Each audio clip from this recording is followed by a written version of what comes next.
जय। सदगुरु महाराज की जय। स्वामी श्री लालदास जी महाराज की जय। वंदो सतगुरु चरण को, करु धनि प्रेम प्रणाम। अशुभ हरण मंगल करण, धनी श्रीदेव चंद्र जी नाम। श्री प्राणनाथ निज मूलपति, श्री महराज सुनाम। तेज कुंवरि श्यामा युगल को, पल पल करू प्रणाम। पल पल करू प्रणाम।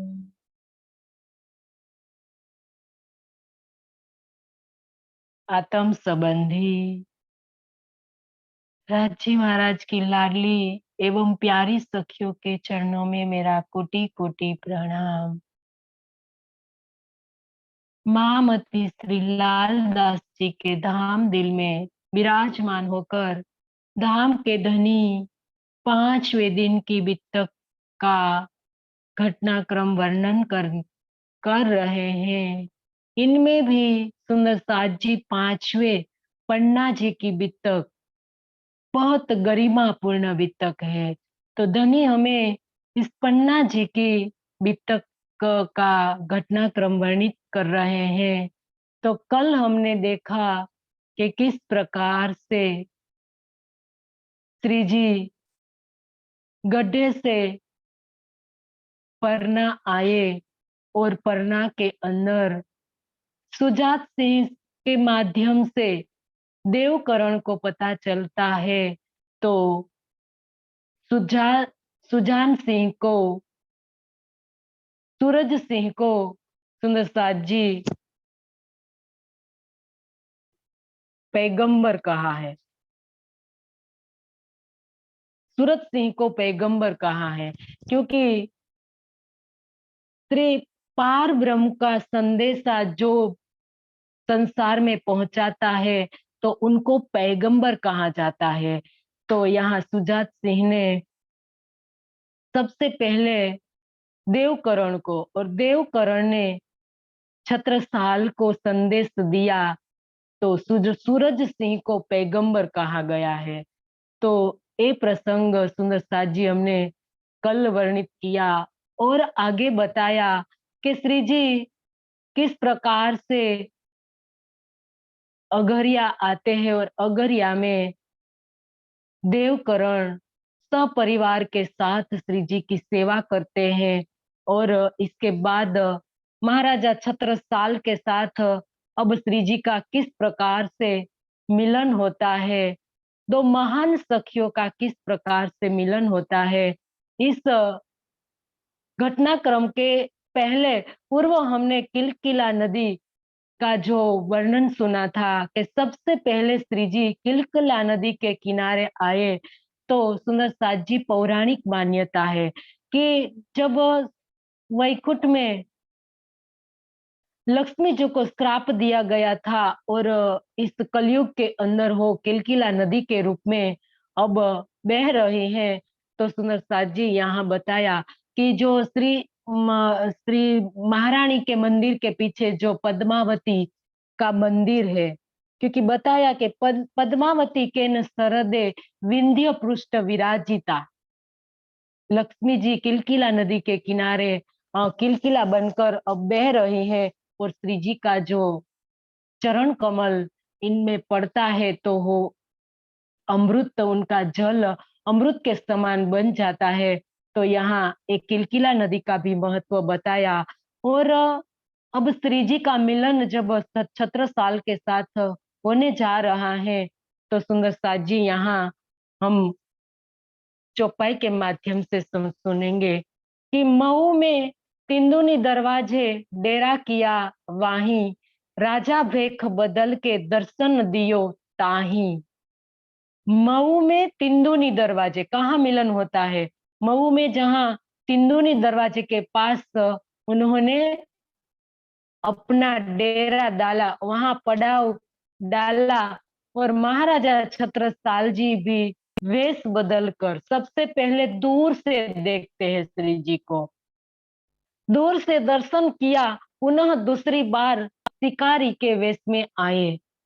उन्होंने अपने वस्त्रों के भीतर सभी अस्त्र शस्त्र छिपा रखा था। तो सुंदरता जी यहाँ बताया, क्योंकि राजा, नीति का कथन है कि राजा को कभी निहत्था होकर किसी को नहीं मिलना चाहिए। समय समय पर अपने रसोइया को भी बदलना चाहिए, और अपना शयन कक्ष भी एक ही नहीं रखना चाहिए, समय समय पर वो भी बदलना चाहिए। तो यहाँ महाराजा छत्रसाल शस्त्र सहित आते हैं, क्योंकि उस समय औरंगजेब बादशाह का भी बहुत डर रहता था। तो वो एक राजा होने के नाते अपने अंदर जो सब शस्त्र से सुसज्जित होकर श्री जी को मिलने के लिए आते हैं।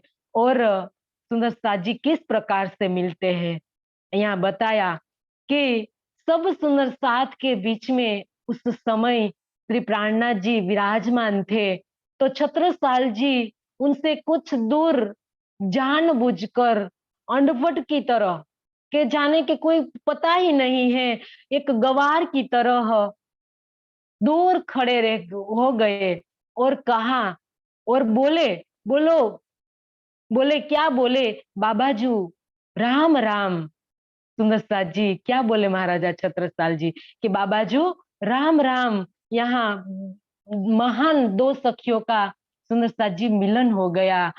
तो यहाँ बताया सुंदर साज जी की श्रीफल फोड़ने का भी पूनम, जो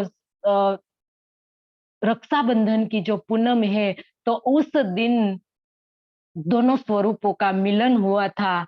तो सुंदर साज जी बताया कि हर साल हम महाराजा छत्रसाल और इंद्रावती का मिलन कराते हैं और सुनते भी है, लेकिन यहाँ हमें ये सीख लेनी है कि हमारा मिलन कब होगा धनी के साथ, क्योंकि 400 वर्ष से हम तो मिलन करवा रहे हैं। तो यहाँ हमें ये तड़प लेनी है कि हम हमारा मिलन उस अक्षरातीत के साथ कब कराएंगे सुंदर साथ जी, क्योंकि वो रक्षाबंधन का जो शुभ दिन था और उस दिन दोनों स्वरूपों का मिलन हुआ था और दोनों आत्माओं का भी मिलन हुआ था। और उस शाकुंडल सखी का उस इंद्रावती के धाम दिल में विराजमान अक्षरातीत के साथ भी मिलन हुआ। तो यहाँ श्रीफल फूलने का सुंदर साथ जी एक विधान बनाया गया है। क्यों श्रीफल फोड़ते हैं? क्योंकि सुंदर साथ जी इस जागनी ब्रह्मांड में दो महान सखियों का जो जागनी का महत्ता बताई है, शाकुंडल और शाकुमार।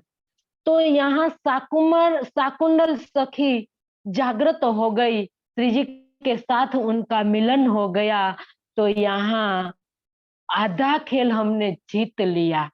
इसकी वजह से इनकी खुशी में यहाँ श्रीफल फोड़ने का विधान है। तो सुंदर साथ जी ये बताया, और रक्षाबंधन के दिन सुंदर साथ जी दोनों स्वरूपों का मिलन बताया है।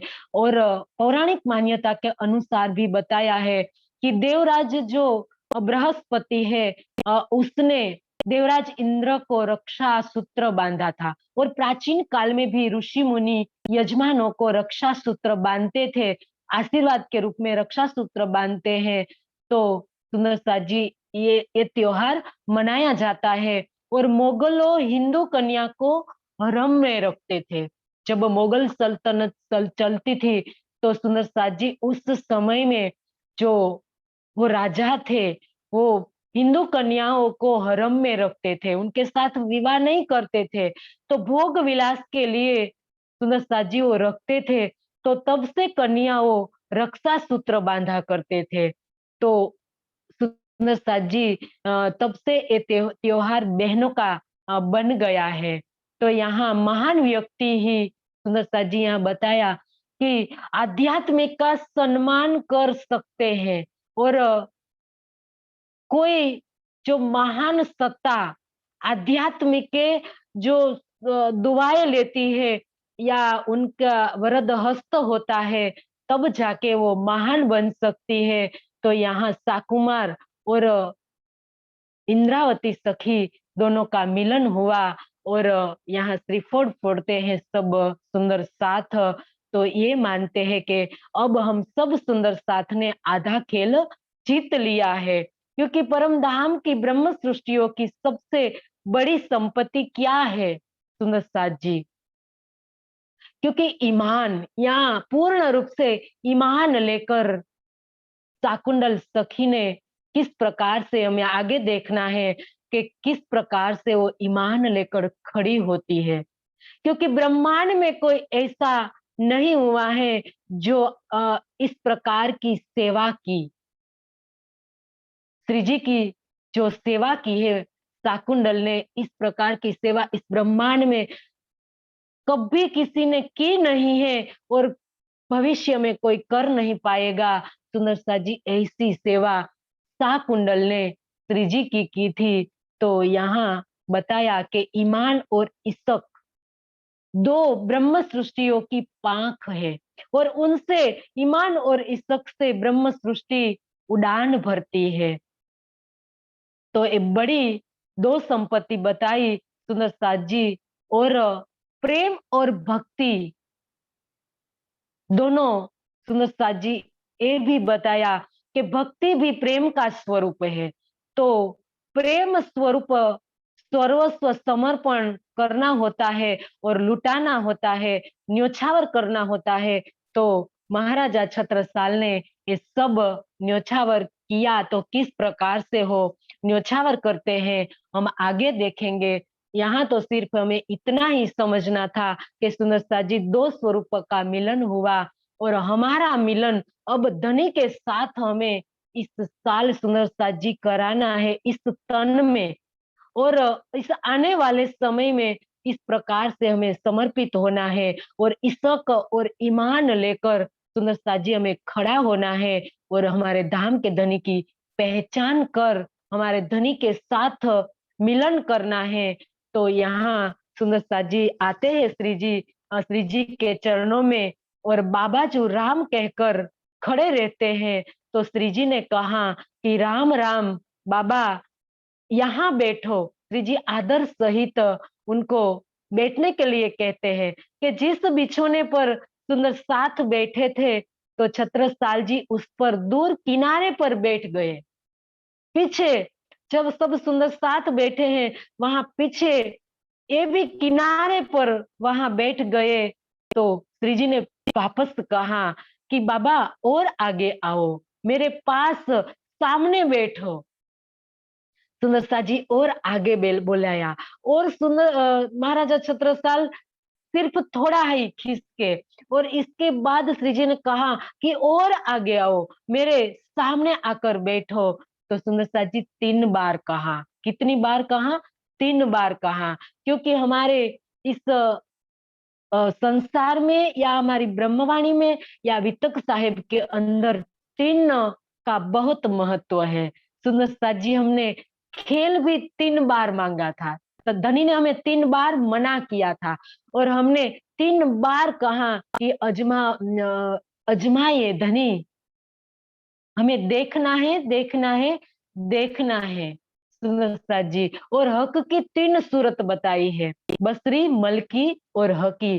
कुरान में भी इनको 3 स्वरूप में वर्णित किया गया है कि अलिफ, लाम और मीम।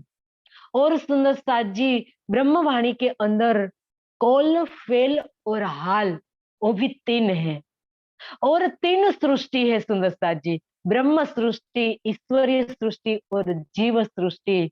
और 3 गुण है, रजोगुण, सतोगुण और तमोगुण और 3 धाम है। तीन सृष्टि का तीन धाम बताया, क्षर, अक्षर और परम धाम। इस प्रकार से कई तीन तीन आते हैं, गुण भी तीन है, धाम भी तीन है, सृष्टि भी तीन है सुंदर साथ जी। तो यहाँ कई प्रकार तीन का महत्व सुंदर साथ जी बताया है, और कई तीन आते हैं, कितना वर्णन सुंदर साथ जी हम करेंगे।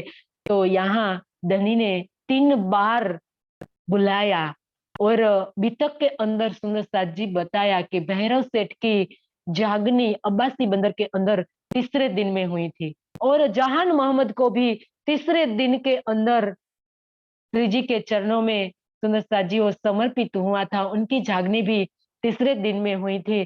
तो इस प्रकार से वितक और वाणी के अंदर तीन का महत्व बताया है। तो यहाँ बताया, यह सुनकर छत्रसाल जी थोड़ा आगे आए, फिर श्री जी ने कहा और आगे आओ, अब तुम मेरे फंदे में फंस गए हो। क्या कहा धनी ने कि अब तुम कहाँ जाओगे, अब तो तुम मेरे फंदे में आ गए हो, अब कहाँ भाग कर जाओगे। तो ये चुनौती के शब्दों को सुनकर महाराजा छत्रसाल स्वाभिमानी है, तो किस प्रकार से वो सहन कर सकते हैं। सुंदर साथ जी देखो, स्वाभिमानी है, वो अभिमानी नहीं है, क्योंकि अभिमान नहीं करना चाहिए, लेकिन स्वाभिमान स्वाभिमान भी नहीं खोना चाहिए। स्वाभिमान अपनी स्व का होता है सुंदर साथ जी, और अभिमान क्या होता है, इस संसार का होता है, धन का होता है, रूप का होता है, संसार की चीजों का कई प्रकार से अभिमान होता है। तो अभिमान मनुष्य को कभी नहीं करना चाहिए, और स्वाभिमान भी कभी खोना नहीं चाहिए। तो यहाँ छत्रसाल स्वाभिमानी था, और नादिर शाह कई प्रकार से मुगल सेना नायक जो था वो अभिमानी था। सुंदर शाह जी महाराणा प्रताप स्वाभिमानी थे। तो यहाँ बताया, तो वो सहन नहीं कर पाए, और उन्होंने कहा कि इस संपूर्ण ब्रह्मांड में ऐसा कोई नहीं है जो मुझे फंदे में डाल सके। हाँ, केवल निष्कलंक विजयाभिनंद बुद्ध जी के फंदे में मैं जरूर हूं। आज से 12 वर्ष पहले उन्होंने अपनी छाप का जो सिक्का दिया था वह यह है, यह कहकर श्री जी को वो बताते हैं, मैं उसी दिन से उनकी राह देख रहा हूँ और उनका गुलाम हूँ। सब स्पष्टता कर दी श्री जी के आगे। सुंदर साथ जी, ये है ब्रह्मात्मा, तन दिल दो एक है, अंदर उनको कोई सुंदर साथ जी नहीं है। सब बता दिया धनी को कि मैं 12 साल से उनका गुलाम हूँ, मैं उनकी राह देखता हूँ, और मैं उनके फंदे में हूँ, पढ़ूंगा। इनके अलावा इस ब्रह्मांड में कोई ऐसा नहीं हुआ है कि जो छत्रसाल को फंदे में डाल सके। तब श्री जी ने अपने बिछोने का एक कोना हटाया, और हटाकर उनके नीचे दिखाया, तो कई मोहरों थी इस प्रकार की। तो छत्रसाल जी ने उनकी मोहर को इस मोहर के साथ मिलान किया, तो दोनों में समरूपता देखकर छत्रसाल जी पानी पानी हो गए। तुरंत चरणों में शीश झुका दिया। अपने महल में सुंदर साथ जी पहचान कर ली। इतना ही सिर्फ देखना चाहते थे, और इतनी बात हुई, मिलन कराया, और पहचान हो गई। इसके बाद अब छत्रसाल अपने महल आते हैं, और अपनी रानियों और वहां जो भी दरबारियों सब लोग थे उनको कहा कि जिसको भी दर्शन करना है वो दर्शन कर सकते हैं, क्योंकि मैं जिनकी राह देख रहा था और सारा संसार जिसकी राह देख रहा था वो निष्कलंक बुद्ध स्वरूप इस संसार में प्रकट हो चुके हैं। सब घटना बताई, जो भी घटना व्यतीत हुई थी वो सब घटना बता दी, और महारानी और सबको कहा कि सच्चिदानंद आ गए हैं, तो आप सब उनका दीदार कर कर सकते हैं। तो सुंदर साथ जी सबसे पहले रानी देवकुंवरी, छत्रसाल को 3 रानियां थी, देवकुंवरी, सुशीला और कमलावती। ये 3 रानियां थी। इनमें देवकुंवरी सुंदर साथ जी वीरांगना थी, क्योंकि जब वो छोटी थी, तब बाल्य अवस्था में थी, तब एक दिन महाराजा छत्रसाल किसी पहाड़ पर विचरण कर रहे थे, तब जंगली सुअर ने उन पर हमला कर दिया। तब देवकुंवरी ने अपने धनुष्य बाण लेकर उनका रक्षा की थी, महाराजा छत्रसाल की। उनको सुअर को मार दिया। तब रिझ के छत्रसाल ने उनके साथ शादी की थी। तो सुंदर साथ जी यहाँ बताया कि मनुष्य को वीर बनना चाहिए या भक्त बनना चाहिए, या सुंदर साथ जी कभी डरपोक नहीं बनना चाहिए। वीर बने, भक्त बने, या तो दानी बने। तो इस प्रकार से यहाँ देवकुंवरी सबसे पहले ब्राह्मणी का वेश धारण करके आती है, क्योंकि उस समय बहुत औरंगजेब बादशाह का डर लगा रहता था। तो वो जानने के लिए सबसे पहले आई कि मेरे पति कोई ऐसे कोई शत्रु के शिकंजे में तो नहीं फंस गए हैं। तो इसकी वजह से जानने के लिए वो ब्राह्मणी का वेश धारण करके वो श्री जी का दर्शन करने के लिए आई। फिर प्रत्यक्ष रूप में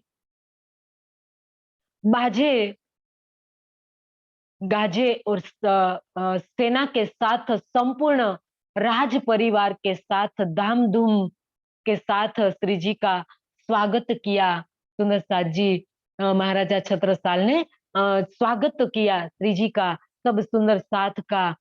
फिर प्रत्यक्ष सुंदर साथ जी अ, इस समय जब स्वागत करने के लिए आए, और उस समय अफ़गान शेर अफ़गान ने मरु मऊ पर सुंदर साथ जी हमला कर दिया और युद्ध का ब्यूगल बज गया। तो उस समय एक क्षत्रिय किस प्रकार से उससे करते हैं, वो तो उनका तो अंदर से लोही उमड़ता है। तो सुंदर साथ जी यहाँ युद्ध के लिए सेना की तैयारी की गई, और छत्रसाल ने श्री जी के चरणों में अपना शीश झुकाया और बोले कि हे धाम धनी, संभवतः यह मेरा आखिरी प्रणाम है, क्योंकि मेरे पास अभी 1000 सैन्य है, 1000 जो सैन्य, 1000 का ही सैन्य है, इनमें सब आ गया सुदर्शन जी, क्योंकि घोड़ेसवार, घुड़सवार और पैरों से चलने वाले सैनिकों में सब कुल मिलाकर 1000 का ही सैन्य है, जबकि शेर अफगान खान के पास 8000 सैन्य है, 5000 पैदल और 3000 घुड़सवार है। तो इतना बड़ा सैन्य के सामने मेरा 1000 सैन्य किस प्रकार से लड़ पाएगा। तो तब श्री जी ने कहा कि छत्रसाल, तुम चिंता न करो, क्योंकि विजय तुम्हारी होगी। ऐसा कहकर छत्रसाल के सिर पर रुमाल ओढ़ा दिया और आशीर्वाद के रूप में रुमाल ओढ़ाया, और उनका वरद हस्त उन पर रख दिया। तो सुंदर साथ जी तब से लेकर महाराजा छत्रसाल ऊपर देखना किस प्रकार से मेहर बरसती है। तो अक्षरातीत की मेहर की छांव तले रहने वाले छत्रसाल जी को भला अब कोई क्या हरा सकता है। उस समय सेना के लोग यह कहने लगे कि यदि हमारी विजय हुई तो हम मान लेंगे कि श्री प्राणनाथ जी ही निश्चय पूर्ण ब्रह्म परमात्मा के स्वरूप है, क्योंकि संसार चमत्कार को ही नमस्कार करता है। तो 1000 का सैन्य है, वो 8000 के सामने लड़ाई करने के लिए जा रहा है। तो छत्रसाल के सैन्य में से उस सैनिकों ने कहा कि जो हम हमारी विजय होगी तो हम श्री प्राणनाथ जी को पार ब्रह्म के रूप में मान लेंगे। तो युद्ध में सुंदरसा जी अब युद्ध करने के लिए जा रहे हैं। तो युद्ध के अंदर कदम कदम पर श्री जी का आशीर्वाद दिखाई दे रहा था। सुंदरसा जी शेर अफगान खां रात्रि को जब नाचगान में मस्त था, अचानक ही छत्रसाल ने धावा बोल दिया और मुगल सेना सतर्क नहीं थी। तो वह नाच गान एवं शराब में डूबी थी। तो बहुत से मुसलमान सैनिक मारे गए। तो अंत में छत्रसाल जी का शेर अफगान से युद्ध हुआ और छत्रसाल जी के बाहर को अफगान ने झुकते हुए बचा लिया, जिससे छत्रसाल जी का लड़ खड़ा गए। अब बारी अफगान की थी। तो अफगान जैसे उसने तलवार से प्रहार किया करना चाहा, तो तलवार उसके हाथ से छूट गई और अगले ही क्षण वह नीचे था। सुंदरसा जी महाराजा छत्रसाल उनके ऊपर तलवार लेकर खड़े हो गए और वो नीचे आ गए। तो अब शेर अफगान अपने प्राणों की भीख मांग रहा था और शेर अफगान बंदी बना लिया। तो कई प्रकार से सुंदरसा जी धन देकर उनको मुक्त करवा दिया गया। तो अफगान खान पर विजय पाने के बाद अब महाराजा छत्रसाल मन ही मन विचार कर रहे हैं कि कितनी मेहर, जो श्री जी ने जो भी कहा था वो ही युद्ध में उनको एहसास हुआ। क्योंकि जिस प्रकार से तलवार उनको उनका सामना किया अफगान खान का, और जिस प्रकार से तलवार अफगान खान के हाथ में से छूट गई, तो पल पल उनको श्री जी की मेहर दिखाई दे रही थी। तो इसकी कृपा की वजह से ही हमारी विजय हुई है। तो उनको ये एहसास हुआ।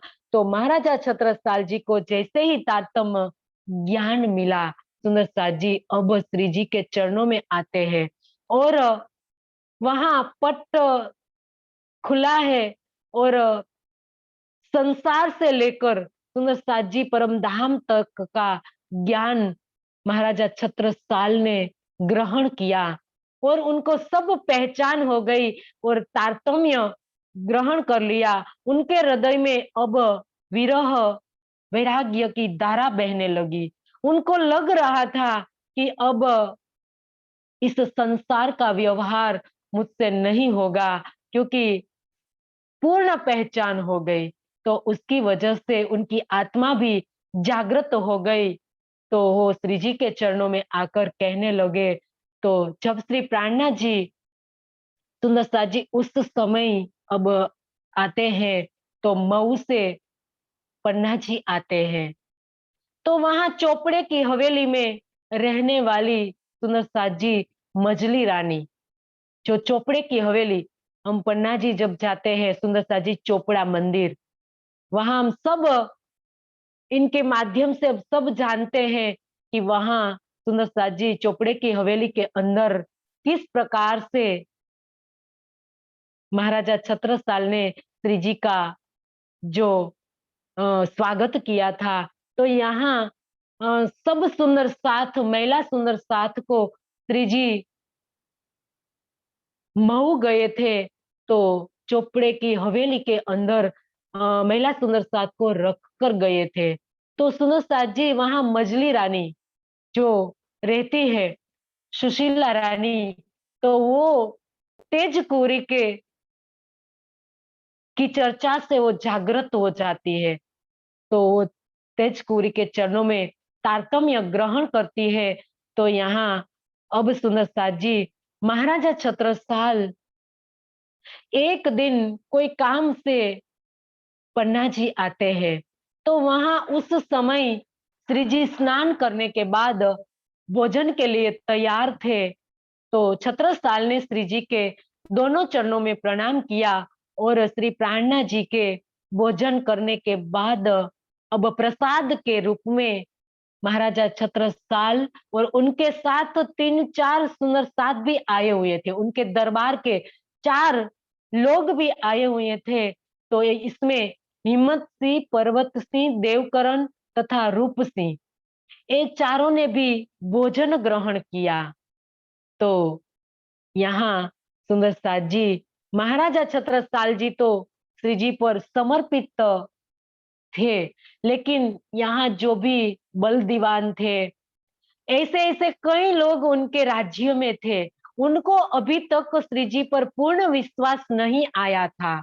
तो उन्होंने छत्रसाल जी को राह में से भटकाने के लिए बहुत कोशिश की, क्योंकि जहां भी अक्षरातीत पार ब्रह्म का ज्ञान जब आता है, तो वहां दज्जाल पांव डगाने के लिए आता ही रहता है। तो वो दज्जाल किसके अंदर बैठ गया? तो बल दीवान के अंदर बैठ गया और कई प्रकार से कोशिश की, लेकिन जो परम धाम का अंकुर है, वो किस प्रकार से डिगता है? वो नहीं डिगा और अटल ईमान पर खड़ा रहा। और सुंदर साथ जी यहाँ बताया कि महाराजा छत्रसाल जी ने पूर्ण समर्पण से जो श्री जी की सेवा की, वो सेवा इस ब्रह्मांड के अंदर किसी ने भी नहीं की है। क्योंकि यहाँ कई एकलव्य जो गुरु शिष्य का संबंध के अंदर, पुराणों के अंदर कई सुंदर साथ जी बताई है, गुरु शिष्य की सेवा बताई है। एकलव्य ने अपना अंगूठा काटकर गुरु की सेवा की थी सुंदर साथ जी।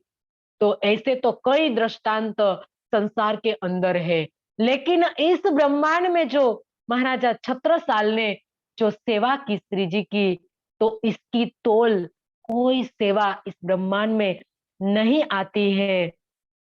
तो यहाँ बताया सुंदर साथ जी कि एक दिन महाराजा छत्रसाल अब श्री जी की पधरामणी चोपड़े की हवेली के अंदर करना चाहते हैं। तो वो श्री जी के चरणों में प्रणाम करने के बाद वो कहते हैं कि हे धनी, अब मैं आपको मेरे हवेली के अंदर पधरामणी करना चाहता हूँ। तो चोपड़े की हवेली में छत्रसाल जी ने श्री जी को विराजमान किया। इस कार्य में श्री जी ने सुखपाल में उन्होंने स्वयं कंधा दिया। सुंदर साथ जी, श्री जी को एक पालकी के अंदर बिठाया और अपने कुंवरों को भी कहा और स्वयं कंधा दिया। तो इस प्रकार आदर सहित, सम्मान सहित वो सुखपाल में बैठाकर श्री जी को चोपड़े की हवेली में ले आते हैं।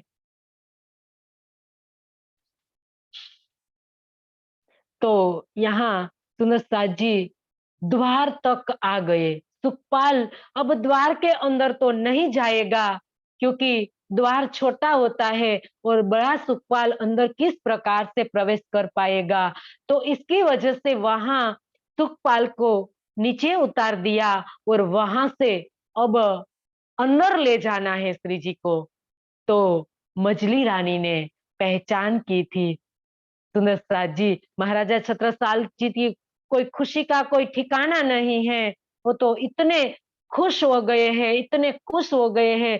तो अब वो सोचने लगे कि अब क्या किया जाए, पालकी तो अंदर आ नहीं सकती है। तो वो तो सोचते ही रह गए। इतने में मजली रानी ने अपने दिल में अत्यंत प्रेम भरकर अपनी साड़ी का पावड़ा बिछा दिया।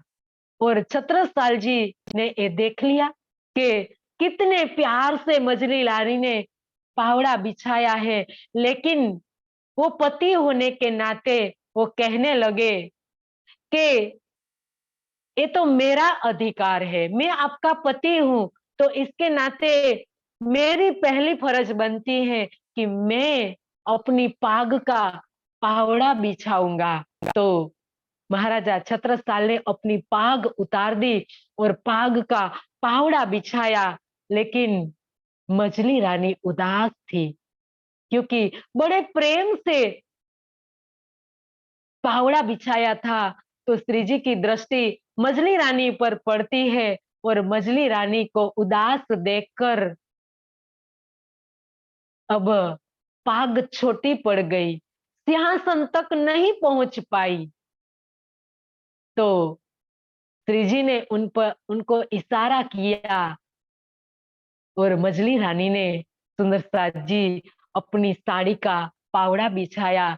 तो तब से सुंदर साथ जी हम धनी को जब हमारे घर में पधराते हैं तो आदर सहित हम सुंदर साथ जी पावड़े बिछाते हैं। पावड़े, यही पावड़ा, यही टीका धनी ने वाणी में कहा है कि क्या है पावड़ा, क्या है टीका। हम तो जाहिरी टीका लगाते हैं सुंदर साथ जी, लेकिन यहाँ महाराजा छत्रसाल ने बताया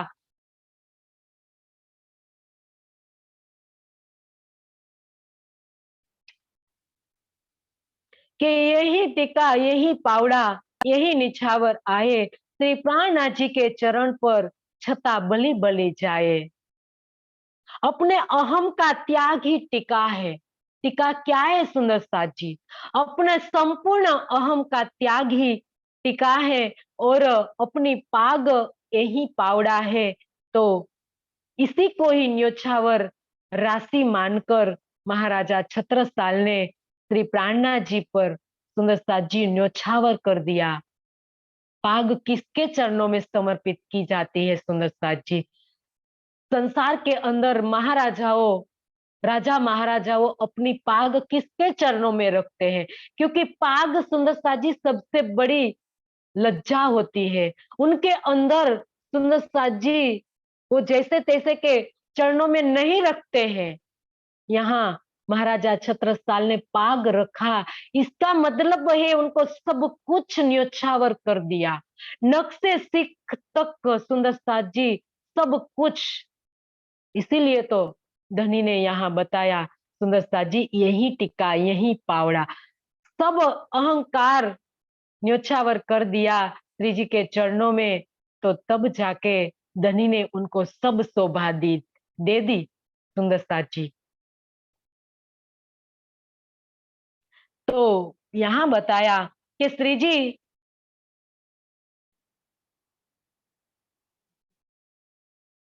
जी का संकेत पाकर श्री बाई जी महाराजा छत्रसाल जी ने कहा कि हे धाम धनी, परम धाम में आप युगल स्वरूप हैं। क्योंकि अब सिंहासन पर श्री जी को तो विराजमान कर दिया, लेकिन याद आ गया कि परम धाम के अंदर तो युगल स्वरूप है। तो मैं यहाँ युगल स्वरूप की आरती करना चाहता हूँ। तो सुंदर साथ जी यहाँ तेजपुरी को उनके बगल में बिठाया, क्योंकि यहाँ श्यामा जी तो इंद्रावती के धाम दिल में विराजमान है।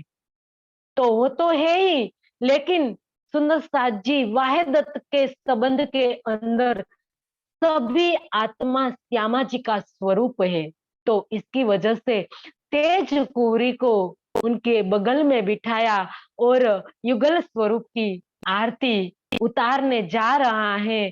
तो इसके पहले सुंदर साथ जी उसने बताया, क्योंकि मछली रानी ने पावड़ा किया और महाराजा छत्रसाल ने पाग बिछाई, तो कई दरबारियों, बल दीवान और कई दरबारियों के मन के अंदर कई प्रकार की शंका कुशंका है।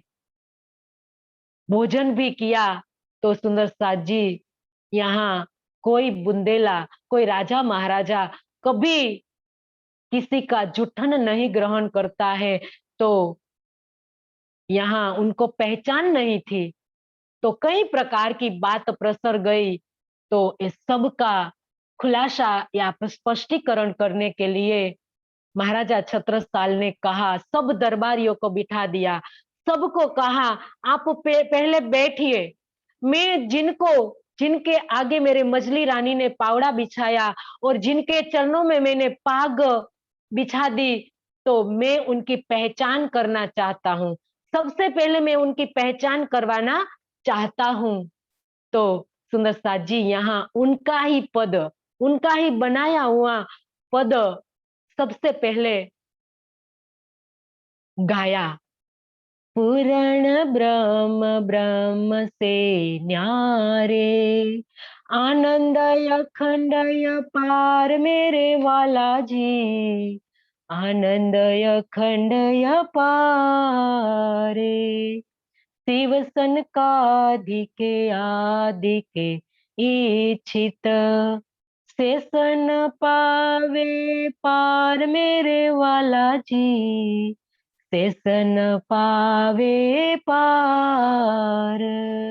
अगम जानिके निगम कहावे, खोजी खोजी पचिहार मेरे वाला जी, खोजी खोजी पचिहारे।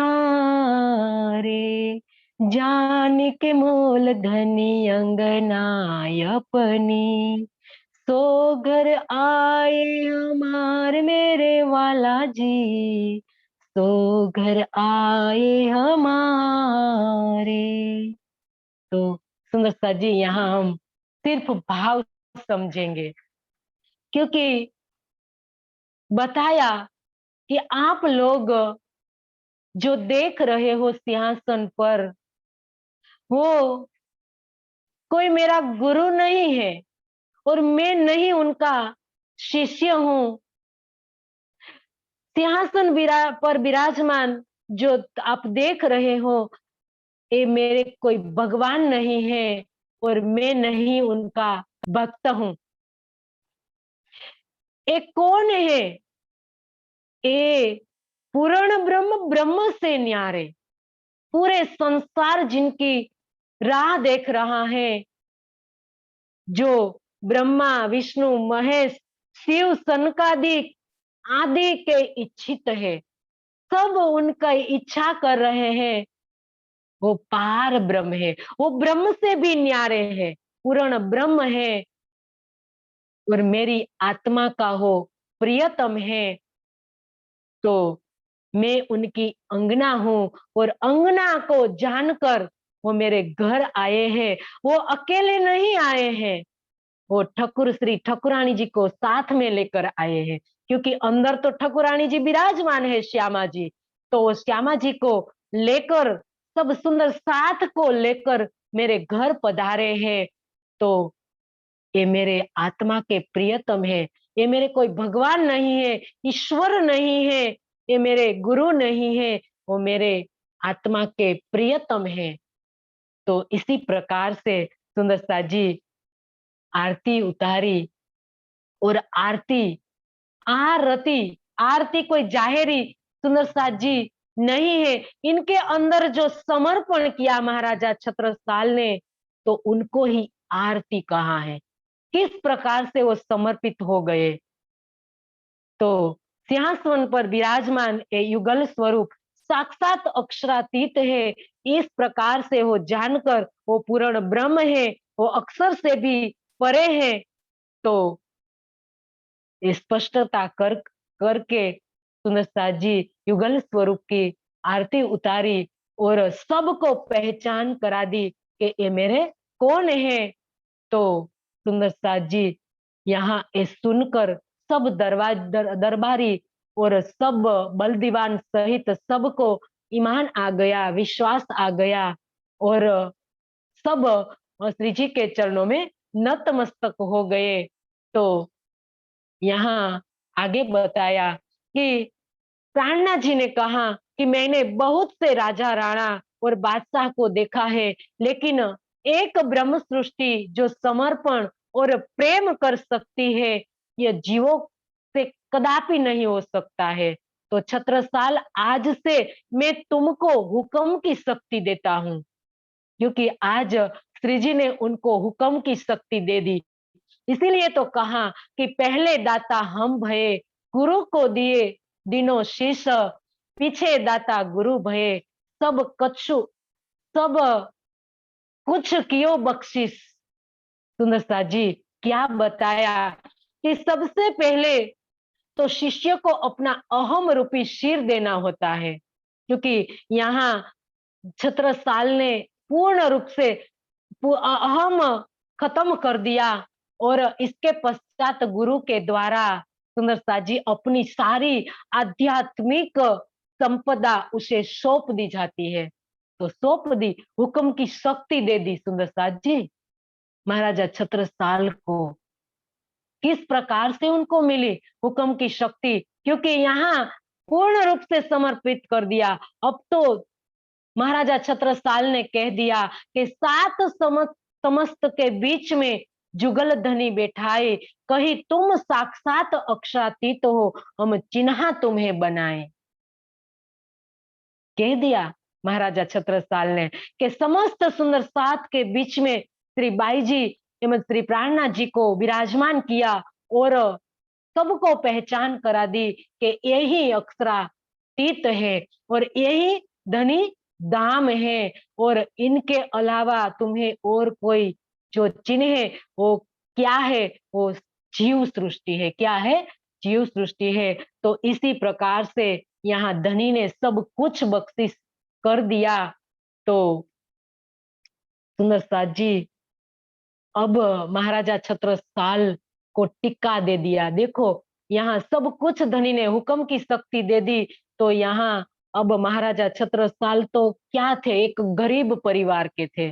छोटी छोटी लड़ाइयों के अंदर वो छापा मारते रहते हैं और इस प्रकार से वो बहुत गरीब थे।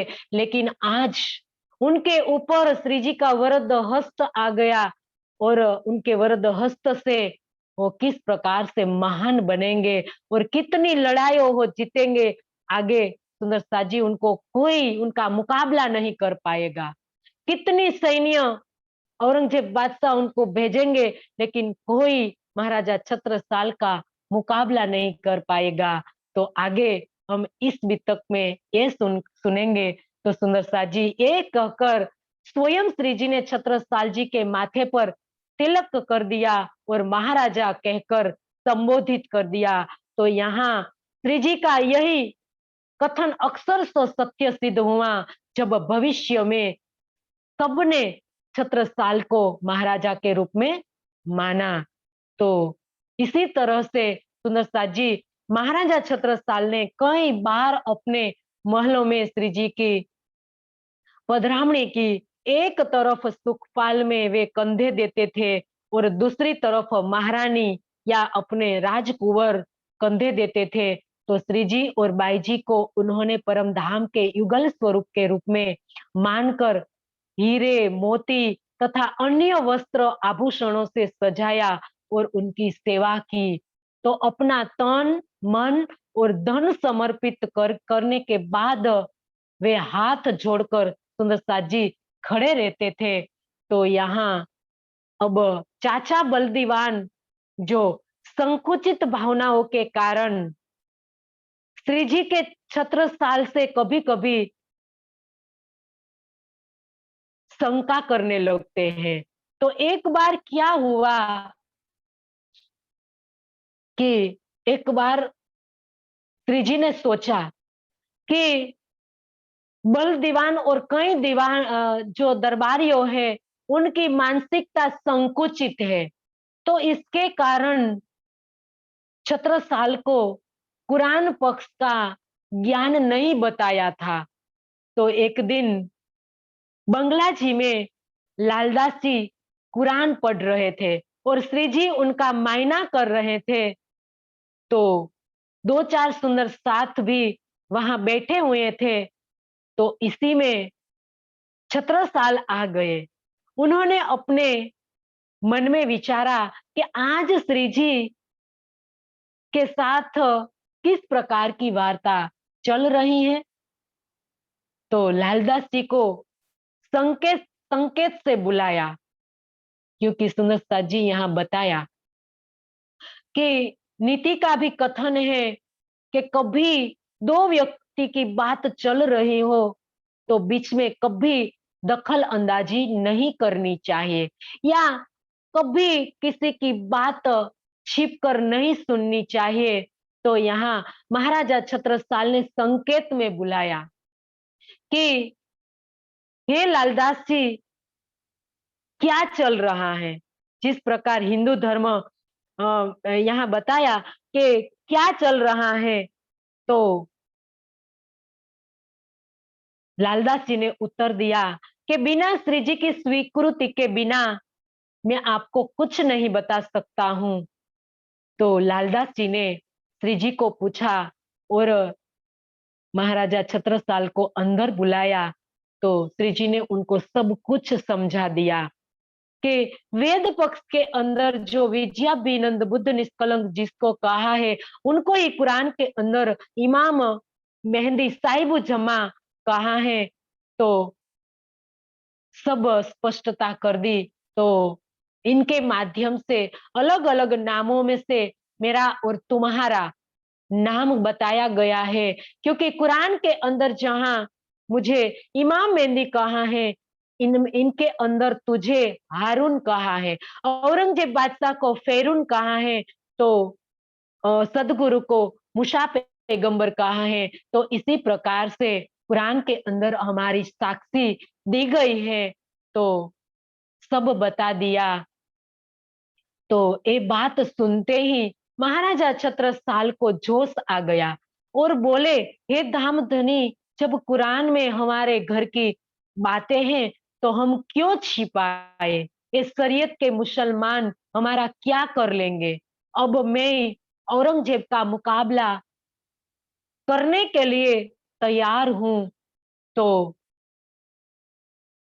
यहाँ बता दिया कि वेद कतेब का एकीकरण करने वाले आपके इस अलौकिक ज्ञान को जो सच्चे हृदय से स्वीकार करेगा, उस पर मेरा तन मन धन सब कुछ कुर्बान होगा। यहाँ महाराजा छत्रसाल सब तन मन और धन सब कुछ समर्पित कर रहे हैं। सुंदर साची बताया, क्योंकि शाकुंडल सखी जो इस ब्रह्मवाणी के माध्यम से अक्षरातीत की पहचान करती है, तो उस आत्मा पर सबसे पहले शाकुंडल सखी तन मन धन से कुर्बान होती है। तो यहाँ बताया कि हम सब आपके अलौकिक ज्ञान को संसार में फैलाएंगे और जो भी पहचान कर लेगा, तो सुंदर साथ जी उन पर मैं तन मन धन से कुर्बान होऊंगा। तो ये कहकर अब छत्रसाल अपने राजमहल में वापस आते हैं, तो राजमहल के अंदर चारों तरफ कानाफूसी शुरू हो गई। सबको ये लगने लगा कि ये लोग हिंदू होकर भी कुरान क्यों पढ़ते हैं। वो शंका करने लगा। तो इस विवाद को हल करने के लिए ये निर्णय लिया गया कि काजी, मुल्ला और पंडितों को बुलाकर शास्त्रार्थ करवा जाए, ताकि पता चले कि हकीकत में श्री प्राणनाथ जी की वास्तविक की पहचान क्या है।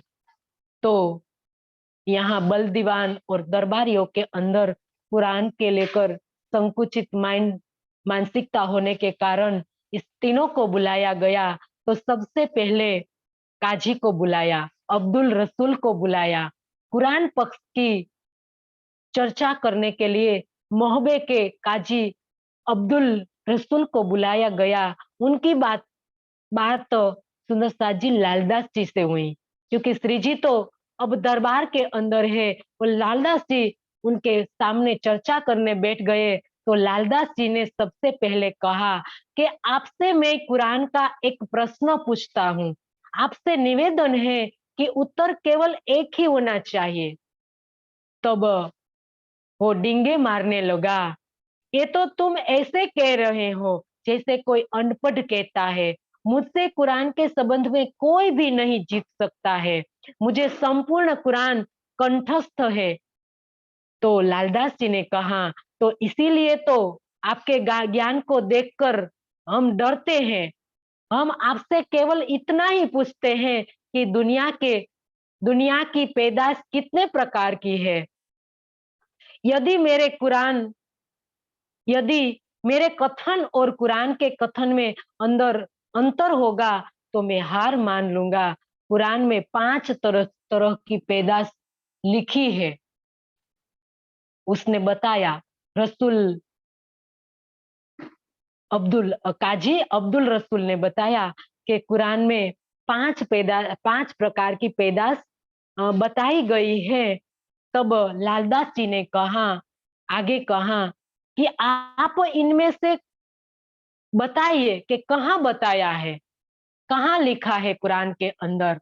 तो काजी कुरान के पारा 5, 7, 10, 20, 25 और 30 पूरा कुरान फिरा दिया, लेकिन उसे प्रमाण नहीं मिल सका।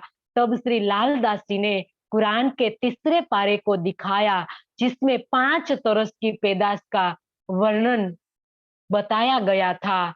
तो सुंदर साथ जी, यहाँ 5 तरह की जो पैदाश बताई गई है, तो क्या है? तो यहाँ बताया कि कुरान के अंदर 27 के पारे के अंदर बताया है कि अल रहमान की आयत 11, 12 और 27 के अंदर 3 तरह की सृष्टि का वर्णन बताया है। ब्रह्म सृष्टि को अंगूर कहा है, मेवा कहा है। ईश्वरीय सृष्टि को खजूर कहा है और जीव सृष्टि को भूषा वाले अन्न के रूप में वर्णित किया गया है। तो इस प्रकार से 3 प्रकार की सृष्टि बताई है, लेकिन 5 प्रकार की जो पैदाश बताई है, तो इनके अंदर सबसे पहले सुंदर साथ जी एक हाथ से, तो एक हाथ से सुंदर साथ जी मोहम्मद साहेब को बताया है, क्योंकि मोहम्मद साहेब के अनुयायी जो एक खुदा को ही मानते हैं, तो उनको एक तरह की पैदाश कहा है। और 2 हाथ से सुंदर साथ जी सदगुरु धनी श्री देवचंद्र जी और श्री जी को कहा है 2 हाथ से, क्योंकि यहाँ बताया कि ब्रह्म सृष्टि जो है वो अनादि काल से ब्रह्म सृष्टि, ईश्वरीय सृष्टि जो अक्षरधाम से आई है, इसीलिए उनको सुंदर साथ जी ब्रह्म सृष्टि और ईश्वरीय सृष्टि, तो यहाँ बताया कि 2 हाथ से जो बताई है, तो सदगुरु धनी श्री देवचंद्र जी और श्री प्राणनाथ जी, और आगे बताया कि तीसरी बताई है खिलकत से, और चौथी बताई मूल इब्दाई। तो मूल इब्दाई मतलब परम धाम से आने वाली ब्रह्म सृष्टि, और उनकी पड़ोसी जो अक्षरधाम से जो आई हुई है खिलकत मतलब पड़ोसी, तो पड़ोसी मतलब ईश्वरीय सृष्टि, तो उनको खिलकत से कही है, और मूल इब्दाई से जो ब्रह्म सृष्टि को कहा है, और 5वां नंबर की पैदाश कुन से जो कही है आम खलक जो। तो इस प्रकार से 5 प्रकार की यहाँ पैदाश बताई गई है।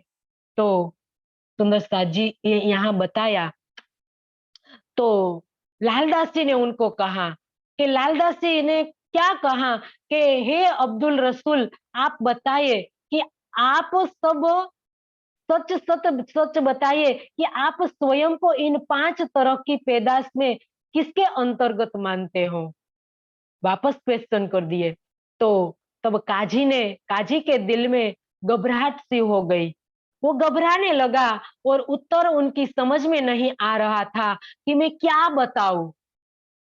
जो कभी वो कहता है कि मैं मूल इब्दाई का हूं, तो उनको लगता है कि वो पुनः सोचने लगा कि मूल इब्दाई के बारे में तो मुझे कुछ पता नहीं है।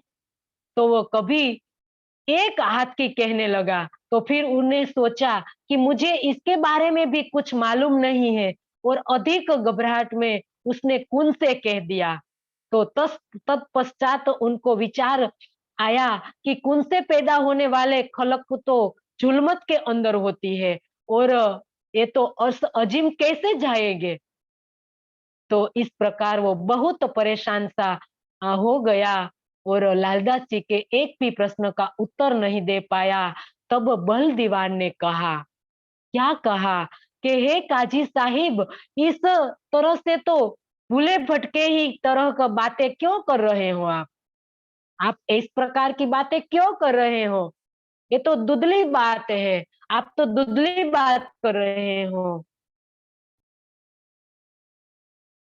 तो ये सुनते हुए तब काजी ने हार मान ली और श्री जी के चरणों में अपना शीश झुका दिया और कहा कि निश्चय ही यही श्री प्राणनाथ जी आखरुल इमाम मेहंदी साहिबु जमा है। तो इस प्रकार से बल दीवान भी सुंदर साथ जी बोले कि कहीं तुम महाराजा छत्रसाल को खुश करने के लिए तो नहीं कह रहा है। तो कुरान सिर पर रखकर आप कहो तो मैं मानूंगा। तब काजी ने कुरान को अपने सिर पर रख लिया। यदि मैं झूठ बोलूं तो मेरा नाश हो जाए। अल्लाह ताला ने कयामत के समय में आने का जो वचन दिया था, तो अब वह समय आ गया है। तो ये वही खुद हकी स्वरूप आखरुल इमाम मोहम्मद मेहंदी है। तो इस प्रकार से रसूल मोहम्मद जो अ, अब्दुल रसूल ने स्वीकार कर लिया। तो काजी अब्दुल रसूल के कसम खा लेने पर बल दीवान को भी लगा कि सचमुच यही श्री प्राणनाथ जी है, अलौकिक व्यक्तित्व है, लेकिन उनके हृदय में अभी संदेह है। तो इसके लिए वो पंडितों को सुंदर साथ जी बुलाया गया। तो इनके पंडितों के अंदर कहाँ से बुलाते हैं सुंदर साथ जी? बद्री, सुंदर और वल्लभ तीनों को काशी से बुलाते हैं। तो इनकी सुंदर साथ जी लालदास जी के साथ जब बात होती है, तो किस तरह से बात होती है वो हम कल के बितक में सुनेंगे। तो आज सुंदर साथ जी इतना ही रखे, क्योंकि पूरा जो शास्त्रार्थ से वो नहीं हो पाएगा, क्योंकि थोड़ा विस्तार से बताना होगा, क्योंकि वो ब्राह्मण कुल के हैं और किस प्रकार से अपनी बात को वो टाल देते हैं। तो जो सुंदर वल्लभ और बद्री के साथ महाराजा छत्रसाल का शास्त्रार्थ होता है, तो किस प्रकार से वो तीनों को हराते हैं, तो इसकी व्याख्या हम सुंदर साथ जी कल सुनेंगे। तो आज इतना रखकर चौपाई को दोहराएंगे।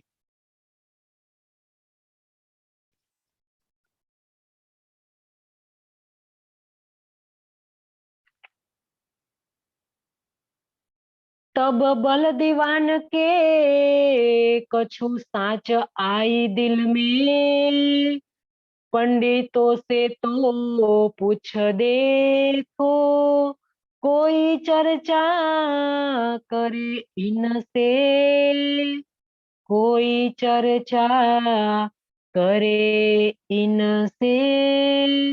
बोलिए श्री प्राणनाथ प्यारे की जय, सदगुरु महाराज की जय, स्वामी श्री लालदास जी महाराज की जय।